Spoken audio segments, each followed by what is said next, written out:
For many teens, organized sports plays center stage in their day-to-day lives. And for many parents, they have one eye on success and the other eye on safety. Bumps and bruises, of course, come with the territory, but the possibility of a rare catastrophic event lurks in the background.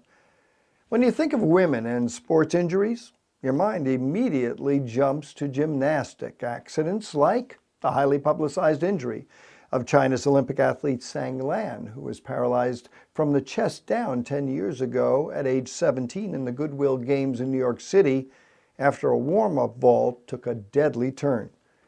But for U.S. girls and their parents, it's not gymnastics they should be watching most closely, but cheerleading. A recent study by the National Center for Catastrophic Sports Injury Research at the University of North Carolina cataloged 103 fatal, disabling, and serious injuries in U.S. high school and college women between 1982 and 2007, and they found that 2/3 of them were associated with cheerleading. UNC's Frederick Mueller, Ph.D., who has authored the report since it was first published in 1982, says, quotes, "A major factor in this increase has been the change in cheerleading activity, which now involves gymnastic-type stunts. If these cheerleading activities are not taught by a competent coach and keep increasing in difficulty, catastrophic injuries will continue to be a part of cheerleading," close quotes. To put the problem in perspective, no other sports registered double-figure tallies during the 25-year study period. Gymnastics and track came the closest with 9 and 7 catastrophic injuries respectively. Compare that with 67 from cheerleading, with nearly half affecting high schoolers and the other half college women. In spite of the risks, cheerleading couldn't be more popular. Currently, 95,200 female students and 2,150 males take part in high school cheerleading each year. How about college? Well, those numbers aren't easy to track since cheerleading is not considered an NCAA sport. And yet, 25% of the money colleges spent on sports injuries in 2005 was to care for injured cheerleaders. While the risks are under-recognized by most parents, the coaches are increasingly aware of the problem. In 1988, the AACCA was formed. That's the American Association of Cheerleading Coaches and Administrators, a nonprofit educational association for over 70,000 cheerleading coaches across the United States.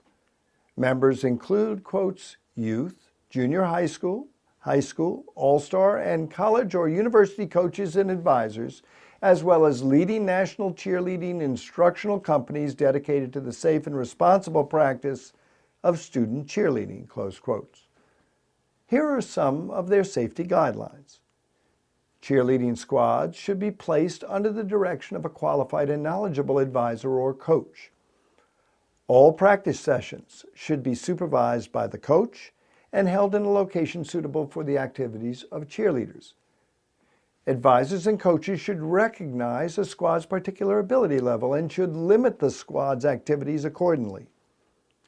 All cheerleaders should receive proper training before attempting any form of cheerleading gymnastics, like tumbling, partner stunts, pyramids, and jumps. Professional training in proper spotting techniques should be mandatory. All cheerleading squads should adopt a comprehensive conditioning and strength-building program. All jewelry is prohibited. A structured stretching, exercise, and flexibility routine should precede and follow all sessions. Tumbling, partner stunts, pyramids, and jumps should be limited to appropriate surfaces. All programs should qualify cheerleaders according to accepted teaching progressions. Appropriate spotting should be used until all performers demonstrate mastery of the skill. So, if you're a parent of a girl whose dream is to make that cheerleading squad, I have 3 suggestions. Number 1, visit a practice session or 2 before you give your okay. Number 2, speak to the coach and ask about his or her qualifications and safety procedures. And number 3, continuously monitor performances, not just for artistry and success, but more importantly, for safety. For Health Commentary, I'm Mike McGee.